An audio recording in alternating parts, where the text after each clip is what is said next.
Divorce Day Diaries, day 368. Good morning, beautiful Akaroa, where this morning the first thing we're doing is finding a local cafe. We popped down to this place called Crater Cafe here in Akaroa, which is just down the road from the beach. Do you call this the beach? The crater, the caldera. This whole place of New Zealand is sitting like inside a volcano, kind of like Lake Taupo.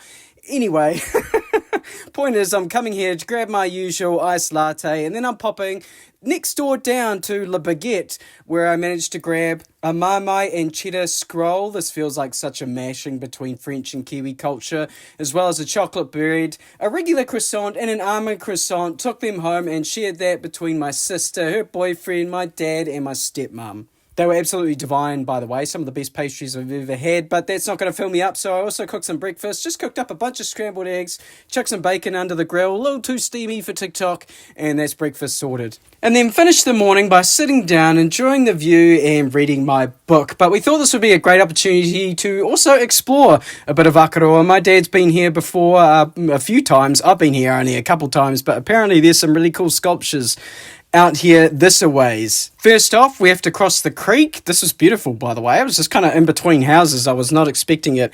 And then go past these couple of bears, which were carved out of, like, redwoods. They were very impressive sculptures. But those aren't the ones we're looking for. We've still got to get to the Garden of Tane, and then walk our way through that to get to Lookout Point, which is, again, not our destination. But, again, this was fantastic. Love the views here. You could see pretty much all of Akaroa from here. And continuing our trek through the forest, we eventually reached the graveyard for dissenters, which was specifically a graveyard for the Christians who weren't Catholics or Anglicans. Yeah, anyway, but eventually we reached our destination, which was this like koru walkway. It's very cool. Effectively, by bird's eye view, it's a koru, but you can walk the track around to the middle, and then there's another track that takes you back out, because apparently it's bad luck to walk back the same way you came in. And apparently they're still working on it. There was a little sign saying it'd be done by February 2026. It's currently April 2026. So typical New Zealand, it'll be 6 months late. But we then walked down the beach back to town, where naturally grabbed some ice cream. I grabbed the affogato because, you know, I have iced coffee and now I'm having ice cream coffee.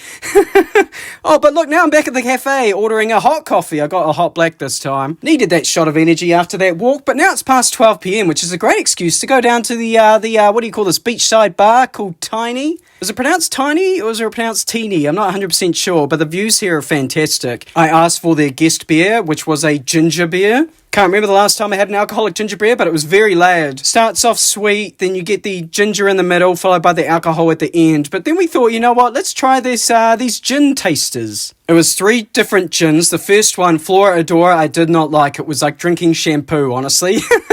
2 Flora. The second one, Grand Cabaret, it was meant to be like a stone fruit flavour, so that was a bit more palatable for me. And finally, you had the Neptunia, which was more of a citrus base, and that one was my favourite. It was so easy to drink, a bit dangerous, honestly. But as you can see, they also give you a glass, some ice, and some tonic water, so you can sort of mix it to whatever your preference is. In this case, I just cooled down the glass, got the ice out of the glass so it wouldn't water down the drink, and then put in the tonic water and the gin, and enjoyed it that way. We then walked back home to enjoy a nice Kiwi afternoon of chips and dip and a card game of exploding kittens before jumping in the spa, because yes, this batch also has a spa. And by this point, it was almost time for dinner, so we popped over to this place called The Common Cafe and Garden Bar. Now, many of the restaurants in Akaroa are very expensive, but this one we thought was quite reasonably priced. Although, to our surprise, it was actually kind of like a Thai restaurant.